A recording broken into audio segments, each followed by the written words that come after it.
Hello and welcome to Your Employment Matters. I'm Beverly Williams and I'm here to help you navigate your career. This is for anyone who's searching for their dream job or promotion, or perhaps you're just looking to hang on to the job you have. Today's work environments are multi-generational, multi-religious, multinational, multiracial, and multi-gender identity. Add market disruptors like Amazon and Lyft, along with the addition of AI, and it's easy to see why finding and keeping a job is such a challenge. Employment success and even employment survival depend on your ability to adapt.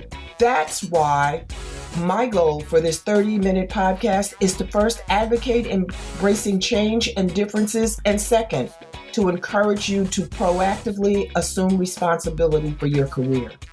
Get your work week off to a good start by listening to Your Employment Matters every Monday.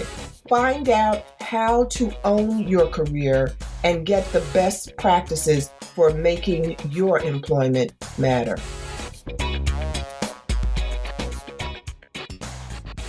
My guest today is Felicia Garland. Felicia is a financial planner who I met because we both attended a women lawyers organization meeting. And during the course of the meeting, Felicia mentioned that she was doing a podcast and she talked about it. And then subsequently, she even delivered a presentation to the entire group. And I was so impressed. And one of the things she said was, it's really reasonably priced. And that always piques my interest. So Phyllis and Sound Advice Strategies are the vendors that we use, both of us used. And I think you still use Phyllis, right, Felicia? Oh, yes, very much so. Very happy with them. We're both very happy with Sound Advice Strategies. And you can get them at soundadvicestrategies.com if you're looking for a podcast vendor. As Felicia said, she's satisfied, as am I. Now, I told you Felicia is the person that connected me with Sound Advice Strategies. She's also a former attorney who graduated from Georgetown University Law Center. Now, one of the reasons I was interested in interviewing Felicia is because she transitioned, or I think the trendy word is pivoted, from practicing law to becoming a financial planner. Her employment journey has been interesting because, as you may have concluded, she no longer practices law. Now, for those of you too young to know, employment journeys often take twists and turns, some of which are planned, some are unplanned, some are anticipated, some are not anticipated. Sometimes you have control over the changes, and sometimes you don't. For example, this pandemic, this was an unanticipated, but the impact of the pandemic on our economy may result in some people, finding it necessary to pivot, find another job, maybe even another career. So one of the things we're going to talk about is how Felicia transitioned or pivoted away from practicing law into becoming a financial planner. Welcome, Felicia, and thank you so much for taking the time to talk to me today. Thank you very much for inviting me here, Beverly. Looking forward to it. One of the things that I think about a lot, because I've done some of the same pivoting or transitioning that you've done, practicing law, getting a law degree, even without being licensed, but having a law degree gives you options that some professions don't give you, some professional degrees don't give you. But why don't you tell us about your educational experience, your educational background and training, and how you came to become a lawyer first? Well, I started out in high school, even junior high. I loved biology, chemistry, anything in the science field. And I'd always wanted to go into some science related journey. And it was probably high school, early college. My father, who was a dentist, kept saying, I think you should go to law school. I'm not sure biology and medicine and those sorts of things are where you want to be. Go to law school, go to law school, go to law school. And I think being a very dutiful daughter growing up in the 60s and 70s, that when your father strongly suggested something, you did it. So I obviously applied after college and was accepted. And I was on the West Coast living and had never been to the East Coast. So thought this is a great opportunity to move east, go to school, and I could eventually go back to my home state of Oregon. Well, I got to DC, where Georgetown is located, and just fell in love with the whole idea. And to your point, absolutely, there are so many different things that lawyers can do. It's a wonderful background training. And I have found throughout my career that if you tell someone you have a law degree, not because you're boasting, but just that it's part of who you are, that there is a respect that comes with it and an acknowledgement that you learn a different way of approaching a problem or a situation. And throughout my life, even in non-legal positions, and I've had a few of them, Beverly, you may not know, where I went into business for a while before going back into law. In all of those cases, everybody really respected and felt that the legal degree, even if it didn't, I don't think had any impact. They felt that it did, that it gave you a different perspective on this. And just a side note, my son is also in law school. He never wanted to go, except the fact that after he graduated from college, he was involved in some different political and social activism sorts of things. And when he called me to tell me he was going to take the LSAT and go to law school, he said the reason he was going is what he found, everybody in a position of leadership had a law degree. And it was a bit of almost like the price of admission to get to do the things he wanted to do. So I didn't go into it. I have interviewed lawyers who have wanted to be lawyers from the time they were 5 years old. That wasn't me, but I've always been very proud of the fact that I have a law degree, and it has come in to be very useful and very handy throughout my life. Well, it's interesting because there are always jokes about lawyers, kill the lawyers first, or, lawyers get a bad rap. But my experience has mirrored yours. When people find out that I'm a practicing attorney, there's a look of respect. Mm-hmm. Sometimes I'm surprised because of, you watch television, you hear the jokes on TV and in the media, but I think that it's a personal brand thing too. Well, it's, when people are in trouble, they may make jokes about lawyers and being sharks and we're moving and our mouth is open and whatever those things are, pond scum. But when they're in trouble, they call a lawyer. Exactly. Something drafted when they find themselves in a situation, whether it's a unplanned severance or they need estate planning or they have a traffic ticket or divorce, any of these things, they go to a lawyer. And partially in some ways they almost have to, but yeah, they call us when they need us. But that's part of the problem. They think if you have a law degree, you know about any aspect of law. Yes. Whether it's criminal, real estate. And I keep trying to tell people that I love and that I'm close to, you don't get your real estate attorney to handle your employment situation. If you have a severance agreement, you don't have the real estate attorney look at it. You don't have the criminal attorney look at it. Attorneys specialize. There's some who, have a general practice, but nowadays there's specialization. And if you don't know the law in a specific area, you're liable as a practicing attorney not to provide your client with the best possible advice.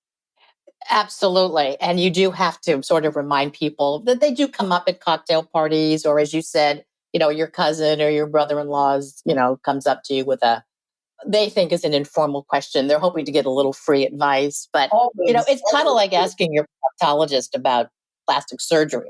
Right. You Always free. wouldn't, yes, you could ask, but they're not going to be very helpful. Oh, And if yeah. nothing else, I think where we can be helpful is to point that out and perhaps even refer to somebody that we know who does specialize in it because we're good at networking. We have networks. Exactly. And that's one of the advantages of being an attorney, being involved in an organization like the one that we're in. I'm not a joiner by nature. And that's one of the regrets that I have now that I'm transitioning out of the practice of law and I'm focusing on alternate dispute resolution. I'm trying to resolve issues without Yes. trying them. I'm Uh-huh. over litigation. Trying cases is labor intensive. I have no interest in doing that. But I have one last case, and if I have to go to trial, I will. But I find that, for example, to your son's point, a lot of CEOs have, if they're not attorneys, they have a general counsel and they have other C suite executives that may have law degrees. And the different ways that attorneys, that we're trained to think and parse out things. Friends of mine will say, "Why are you asking for so much detail? I'm not parsing out this stuff with you. You're nitpicking." But that's the way we're trained to think. Absolutely. That's just in our DNA now, Hmm. especially after all these years. But there's so many different things that, different careers that you can embark on if you have, even although I don't know whether doctors, if you've gone to school and you become a physician, I don't know whether you would transition to another career. It may be medically related. You might become a hospital administrator. You might become the head of a healthcare nonprofit.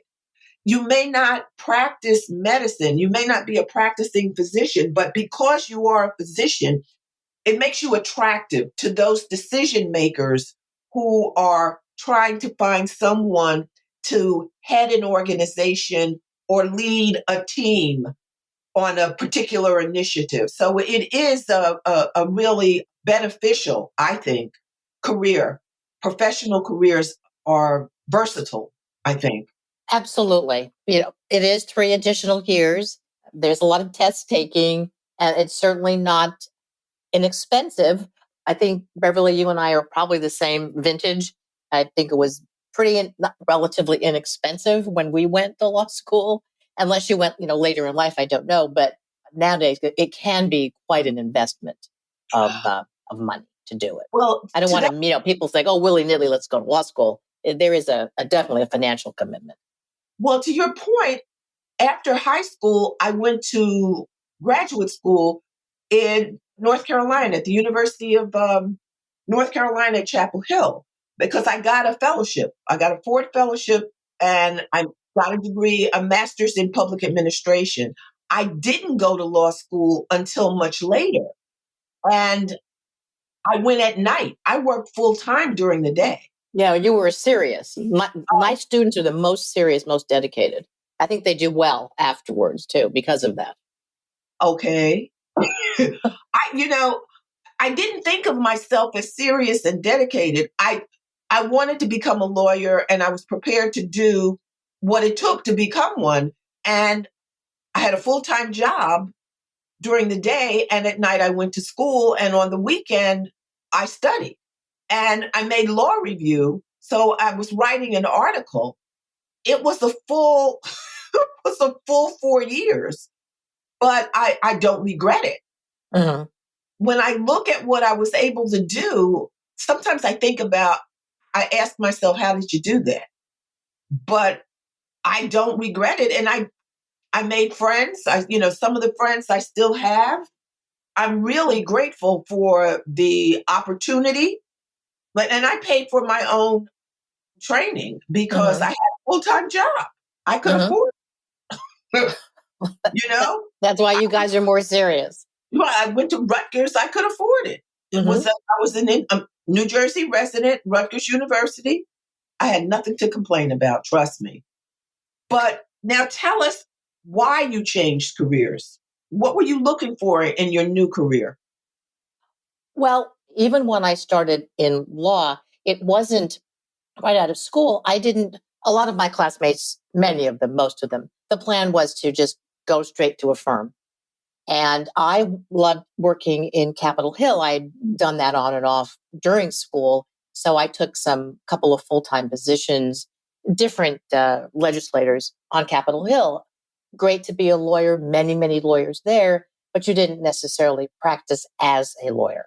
I got married to a gentleman who's unfortunately now my ex-husband, but we moved to New Jersey where he was from.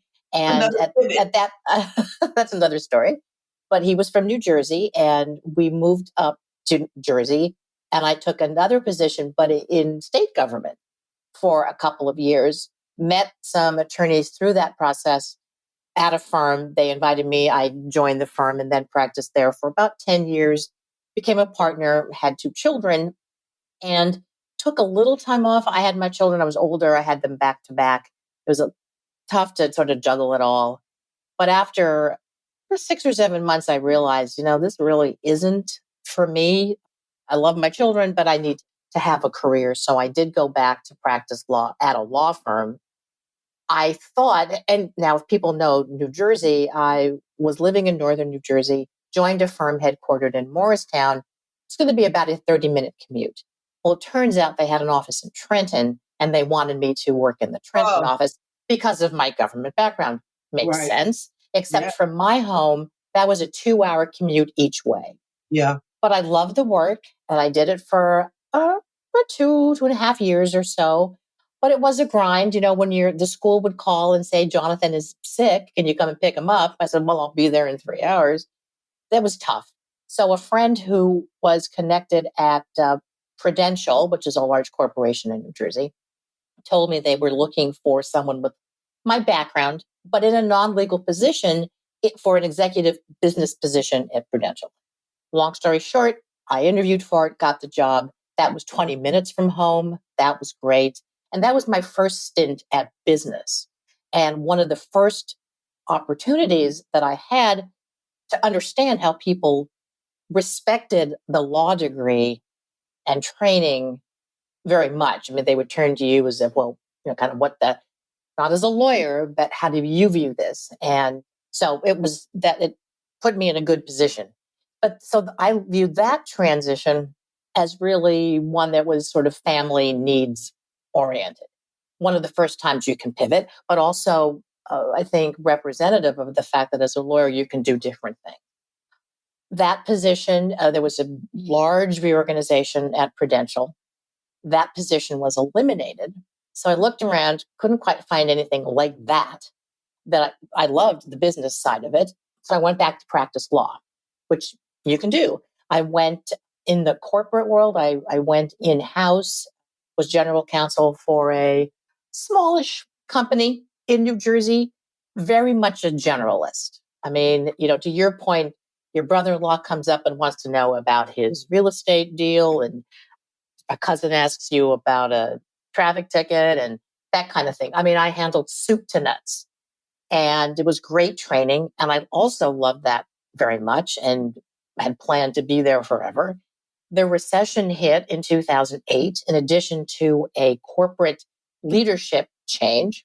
And you notice that once you're in business, the one thing you notice is people come and go and they get fired, and they're different CEOs and different regimes.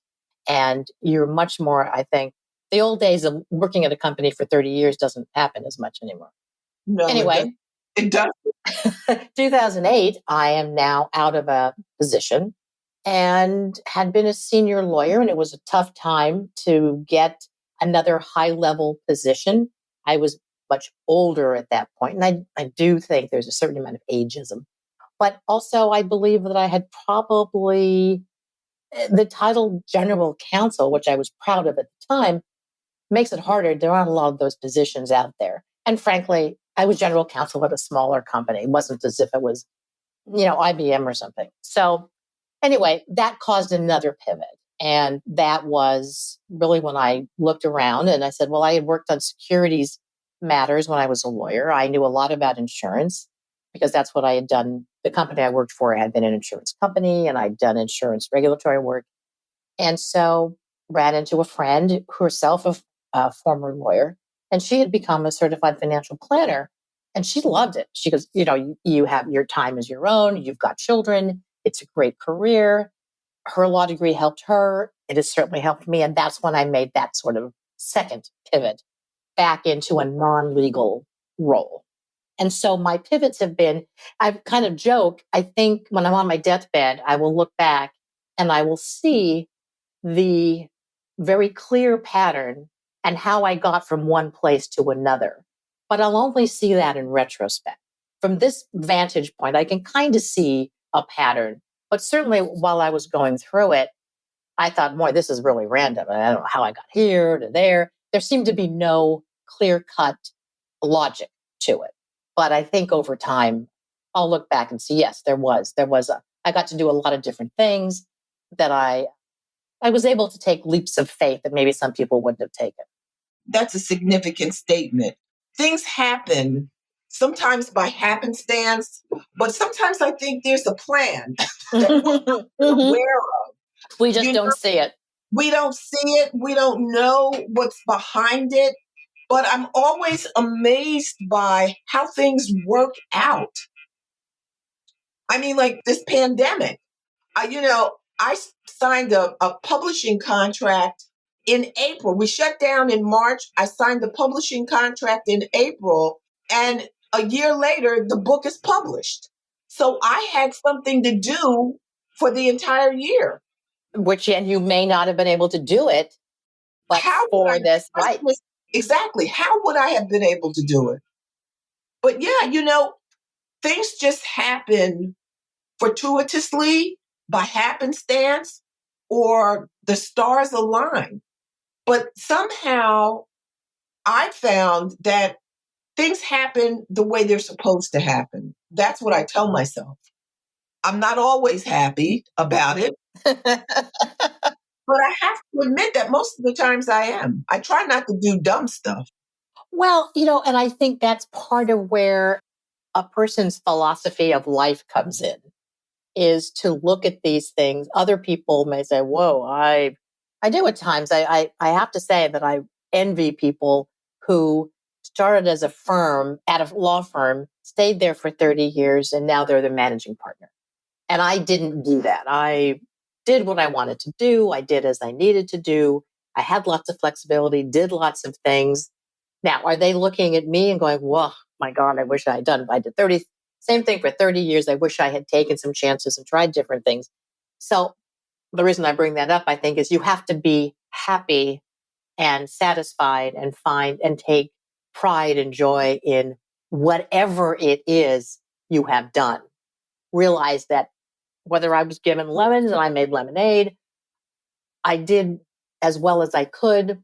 And it's worked out because of the stars, as you said, or I made it work. I made it the right thing. Even if at the time I would have thought, oh, this isn't really a good idea. I don't know whether you agree, but I think you have to position yourself. Like I said, you can't do dumb stuff and expect things to turn out all right. You have to make well thought out moves. I mean, you can't go out hanging out with your friends at a club and have the club rated and your picture on the front page of whatever blog or, social media platform there is and expect the company to hire you. And yes, and that's something that you definitely have to tell the younger generation. They don't realize that when it's out there on social media, it is there for eternity unless we figure out a way to pull it back. I don't know that we're ever going to do that. So yes, your reputation, if there's anything that you take with you everywhere you go, whether you move to a different location, different career, it's your reputation. If you can't maintain that as best, you want to have the best reputation possible, because that is going to be regardless of what you do. A friend was trying to help his daughter with a job, find a job, and he connected her with a judge. Uh-huh. And the young woman was interested in going to law school, but she hadn't decided whether she was going to go or not. But she went to interview with the judge, and she was annoyed after the interview. She said he didn't have a job. And I said, you're missing the point. Yeah, I really, I know where you're going. Make a connection, and to impress the connection you make so so much that the connection wants to help you find a job because he or she is so impressed with your demeanor, with your thought processes, with everything that is you. And if you think that that's not important, you're mistaken. But I need a job. Well, you will get a job if you keep that in mind. Well, I have never gotten any position anywhere. I think I can say that from the first job I got at age, whatever, 16. I've never gotten a job without getting it through somebody else, Yeah, through a referral, a reference, go meet this person. And I think what's even better than interviewing for a position is interviewing, to your point, when they don't have a position. exactly. Because for one thing, I think you're more comfortable. You're less nervous because you're not on, am I going to yay or nay? Am I going to get a call back? And there's not that pressure. But as you said, you get to impress somebody. You get to learn about what they do. People love, as you can tell, to talk about themselves. So let them talk about themselves, impress them. And then when the time comes, when you formulated what it is you want in a position, now you can go back to that person and say, this is exactly what I'm looking for. Could you help me? Because when you ask someone for help in a very specific thing, then they know how to help you. If you ask them, I'm looking for a job, can you help me find one? Well, that's not an Right. easy request to What does fulfill. that mean? Yeah, What does that mean? exactly. And that's why when I've looked at different times, back in the day, I think LinkedIn is still used a lot. When I It is was looking for a position and I saw something at ABC Corp, well, of course, I'd go to my network on LinkedIn and see who has a connection with somebody at ABC Corp. And that's how I got in every time, was through somebody else, because that speaks volumes to me. If someone's willing to go out and make a referral for you, or use you as, exactly, be a reference for you, exactly, you're already halfway there. exactly. People sometimes take things for granted. I always try to create a win-win situation. You do something for me, I do something for you. It's like, Mhm. and I never take anything for granted. I'm nothing if not grateful. I'm grateful for every bit of help that I've received. And to your point, the networks that we've made over time have served us well, but their exchange has not been a robbery because we've been as good to them as they've been to us. Absolutely. I do believe in karma. It may not come right immediately, but it will come later at some point in time. I think it's kind of interesting to be able I wonder if that came to me because of some seed I planted with somebody 5 years ago. I actually helped a good friend. His daughter was looking to join a company where I had a relationship, and I would have done it. In any case, I was happy to do it. She's a wonderful young woman, but I made a few phone calls. She got in, she got the job clearly on her merit. I just made a connection. But And she that was had probably, that but connection. She may not have been able to get in to prove well, that she yes, that's obviously, yes, that's a large percentage of the problem is getting in. But exactly. the father is so grateful because she's done well, and absolutely totally on her merit. But you're right, she may not have gotten in. But he's 20 years later, he's still grateful for the phone call I made. Anyway, you never Well, know as where things. a parent, you can understand why, Oh, absolutely. Absolutely. and that was her beginning. So there's no telling where she'll go. It's Mhm. just, you're right, karma. Yes. And that's It, also, I think, a reputation. It's all part and parcel of that. exactly. It's all very hard to repair if you goof it up. Well, and that's another thing. That's one of the things I address in my book. I don't know whether I told you, my new book, Your GPS to Employment Success: How to Find and Succeed in the Right Job, was launched and published last week, last Friday. And that's one of the things that I talk about. You have to decide whether you're personal brand serves you well, or Hmm. whether it needs to be rehabilitated, and whether you're prepared to do the work to rehabilitate it. And everybody isn't. You're right. It takes a long time. And I think the older you get, the Yeah, harder it is because you've got maybe more to repair. true. But, people think, oh, well, they take me as I am. Well, the other side to that is they can leave you alone too. Yeah, They don't they can find somebody else. exactly. They don't have to take you. They can leave you where you are and move on because there are other people. Because to your point, people are not working for the same employer for 30 years as they used to. That's one of the things I try to get across, thinking differently about employment. Hmm. If you take responsibility for your employment journey, don't wait for someone to promote you. If you think you deserve a promotion and you've got a proven track record and you can demonstrate empirically and otherwise that you should be promoted, then go for it.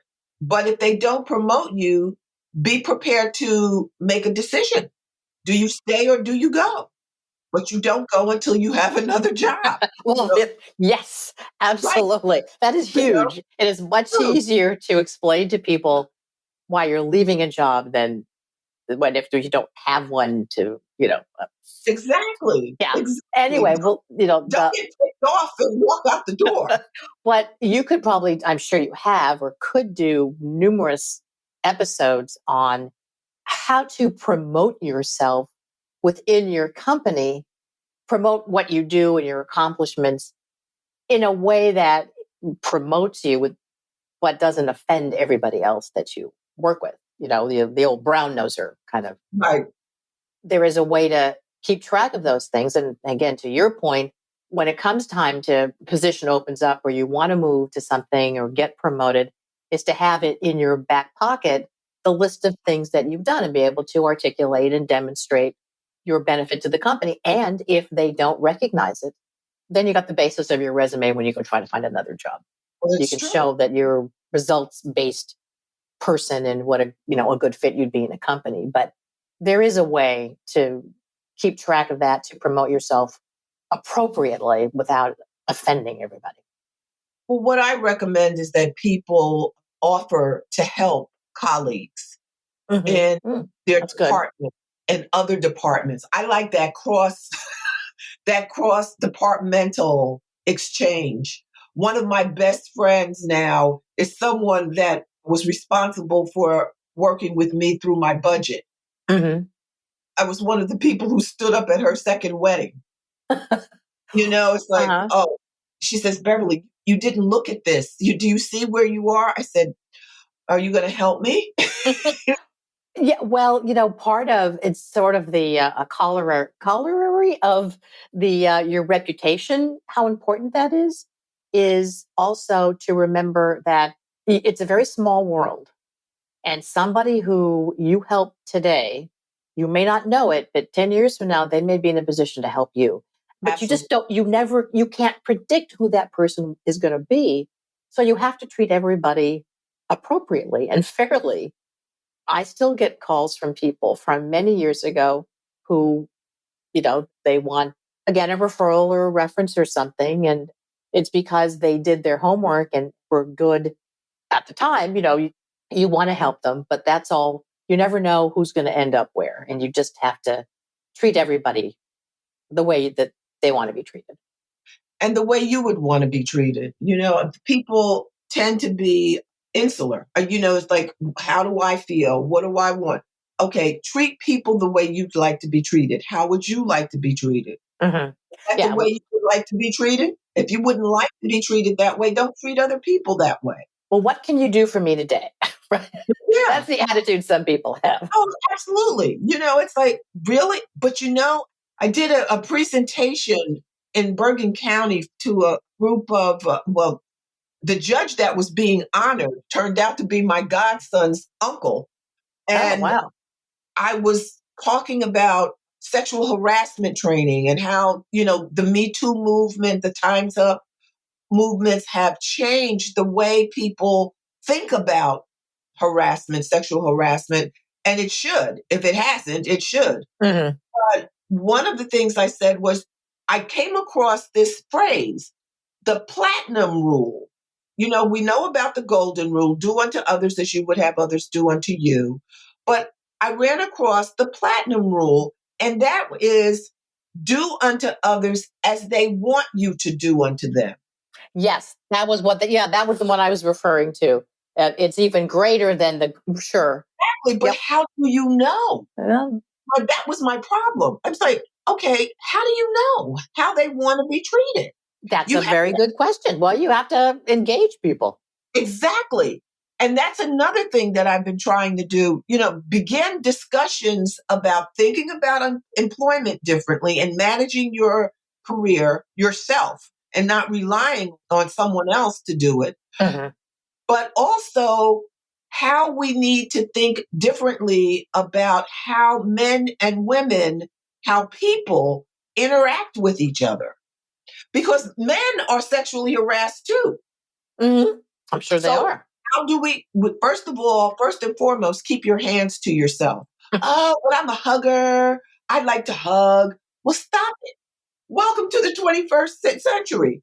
Don't hug unless it's a relative. Don't hug. Well, that's not right. I said, okay, then you assume the responsibility and accept possible consequences. Mhm. People won't listen to sound advice. Do you? And see where that gets you. That's where I am. Mhm. I can't, I try. I try to start the conversation, but some people are just resistant. They want to continue to behave and conduct themselves as they always have. And unfortunately for them, workplaces are different now. They just simply are.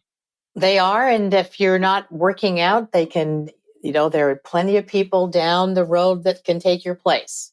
It's a hard lesson to learn, and it's a very severe punishment, but it is a lesson that you hope that they learn eventually, and you hope it's not the hard way. Yeah, well, and that's the rub.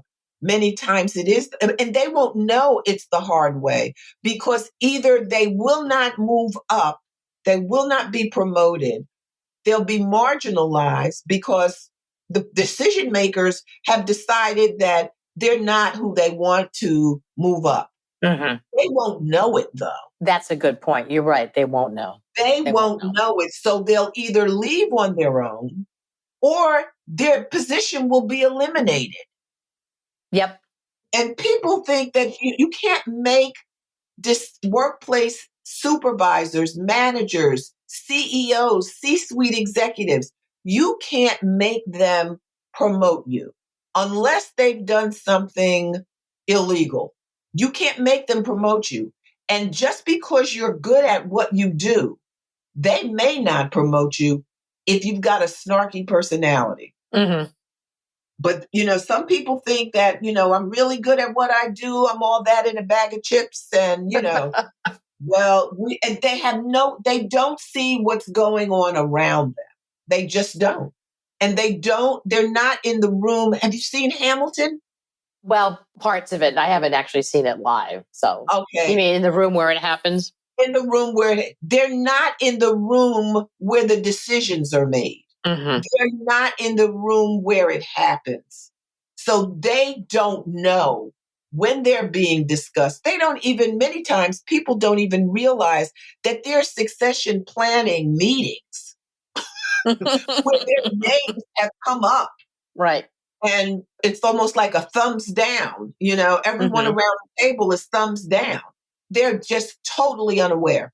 And that's why it's also important to make friends in other departments so you can find out what's going on. Absolutely. Yes. Can't recommend that highly enough. I'm telling you. Yeah, again, because you never know when you're going to need somebody. Not that you should look at every interaction as, well, what can I get out of this? No, it isn't that. There are situations in which you can identify kindred spirits, people with like perspectives or like interests, common interests, Hmm. people that you see in a meeting and you like. Maybe they said something that you agreed with or that you thought was well presented, well phrased. There are all kinds of reasons that people connect. But a lot of times, and sometimes it's cultural, sometimes it's societal, people don't always feel comfortable approaching people. And that's a mistake. You have to practice. You have to practice connecting because contacts are important. Networking is essential. To your point, that's how people get jobs. That's how they get referrals. Well, that's why they say it's not what you know, it's who you know. And And that's been said, I think, from the caveman got his first job.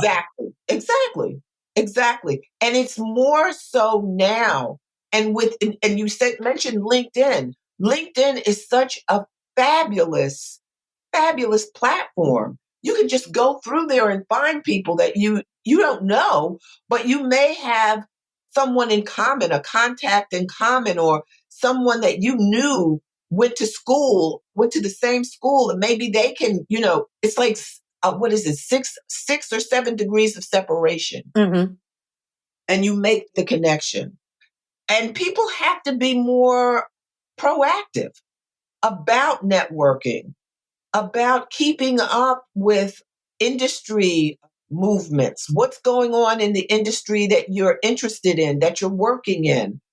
Can you see the handwriting on the wall? I'm telling you, I watched a PBS program and I saw a robot flipping burgers. Mm-hmm. Mm, And I that's scary. said, "Oh my goodness." So if you work in McDonald's and that's one of your jobs, you should be aware that robot is coming for your job. How much longer will you be able to work there?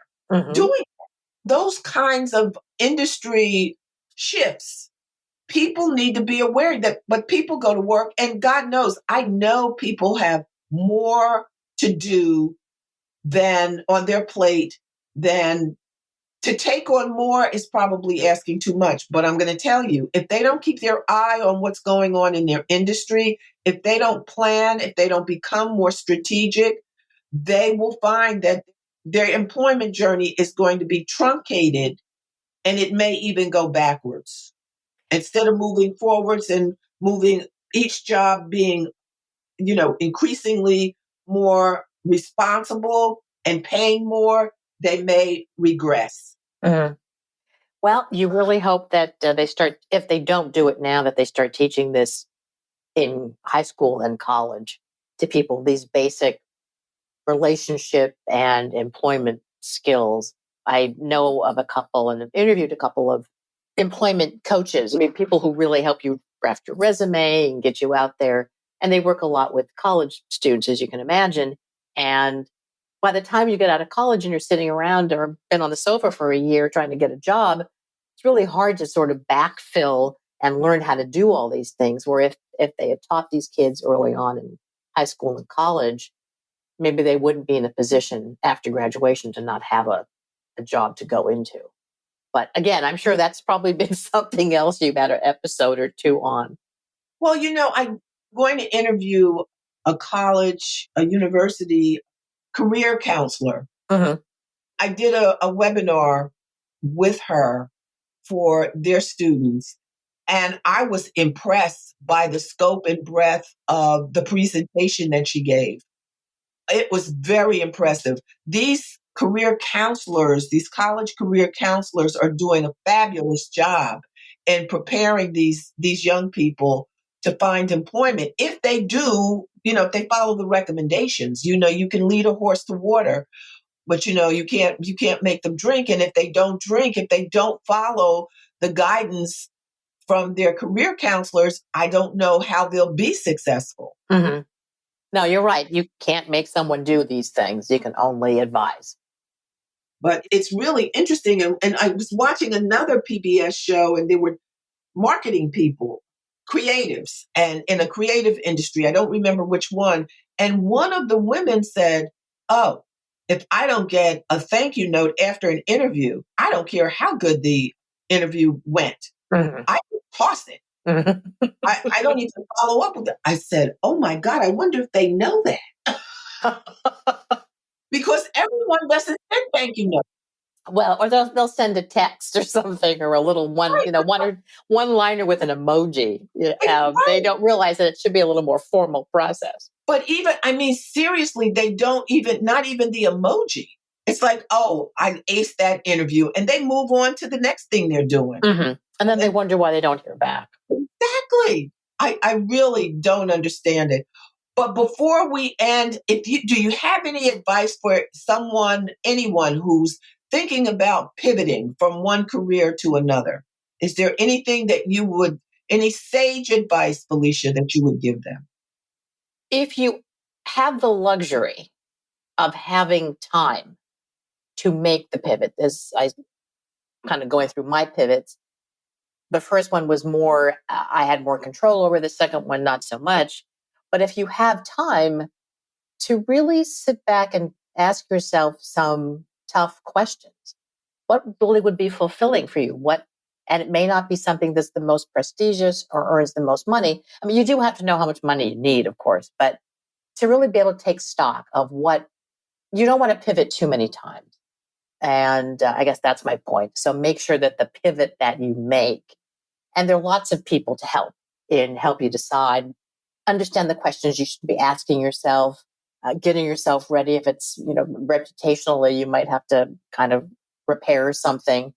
And I guess it sounds like, Beverly, your book would be good for this. There are career coaches out there, but make sure that the pivot you make is a good one for you and not kind of a knee-jerk one. That's sage advice indeed. Well, thank you so much. I really appreciate you taking the time to do this. One of the reasons I'm doing this podcast is because everyone can't afford a career coach. And the people I've interviewed have been really, truly generous, like yourself, with sharing their experiences, they're giving tips and suggestions, recommendations about what to do, telling the stories about what they experienced. So I really appreciate it. Thank you so much. You're welcome, Beverly. Thanks so much for having me. Okay. Thanks for listening to Your Employment Matters with Beverly Williams. If you found this podcast helpful, please subscribe and leave a review. I truly appreciate your support, and that helps other listeners find the podcast. If you have a comment, question, or suggestion, you can reach me at bawilliams@youremploymentmatters.com. My book, Get the Job Done, is available on Amazon.com and BarnesandNoble.com. Please join me again next week. Until then, remember to embrace change and differences.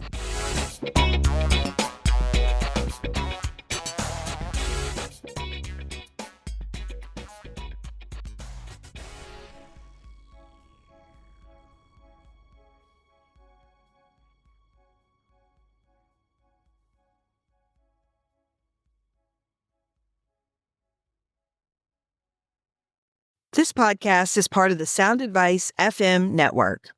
Sound Advice FM, women's voices amplified.